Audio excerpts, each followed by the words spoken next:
বসতঘর সংলগ্ন এলাকায় পাহাড় ধসে পড়ে মুহূর্তের মধ্যে ভেঙে চুরমার হয়ে যায় এক দরিদ্র পরিবারের বাড়ি। পরিবারের অভিযোগ, ঘটনার 4 দিন অতিবাহিত হলেও প্রশাসনের পক্ষ থেকে এখনো পর্যন্ত কেউ খোঁজ নিতে আসেননি। এই অবস্থায় ক্ষতিগ্রস্ত পরিবারটি অসমের মুখ্যমন্ত্রী ডক্টর হিমন্ত বিশ্ব শর্মার সহায়তা কামনা করেছে। পাশাপাশি কাছাড় জেলা প্রশাসন ও স্থানীয় জনপ্রতিনিধিদের দ্রুত হস্তক্ষেপের আবেদন জানিয়েছেন স্থানীয় বাসিন্দারা।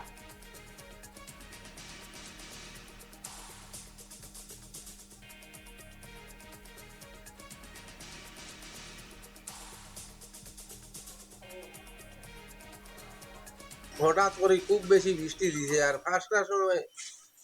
হঠাৎ করে আস্তা গুমর হইছি আমরা আর সব মানুষের উপরে আইয়া পড়ে গেছে পাহাড় ধরছিয়া পড়িয়া মানুষ 2-3 জন হামাই গেছেন টানি টুনি বা করছি কোনো মতে বা গিয়া